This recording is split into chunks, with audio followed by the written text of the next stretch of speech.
Hello mga kabisik, so share lang natin itong rectifier regulator ng TMX 155. So ayan, meron tayo ditong apat na wire, pero dito sa dalawa is tigdadalawa siya. So explain natin. So dito muna tayo sa yellow. Okay, itong yellow na ito ay galing sa ating stator. Okay, itong isa is siyempre papunta sa ating headlight.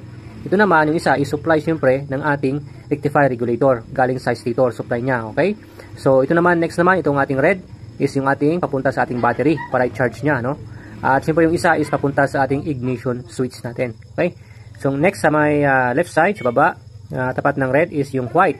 Ito ay galing sa stator din. Okay? Ito ay supply din ng ating regulator. Okay? Charging coil. Ito, highlighting coil, charging coil. Ito pero parehas na supply ito ng ating rectifier regulator. Okay? Itong white na ito. Okay? So ayan. So itong green siyempre yung ground natin. Okay? Yan. Ito. Sa body ground para gagana ang ating rectifier regulator. Okay? Isa dito ay hindi nag-function, itong mga wires na ito ay meron na siyang effect sa regulator natin or hindi na nga gagana yung ating regulator. Pag halimbawa naputol itong ground, wala na, no? Hindi na gagana yung rectifier regulator natin, no? Ito yung white, no?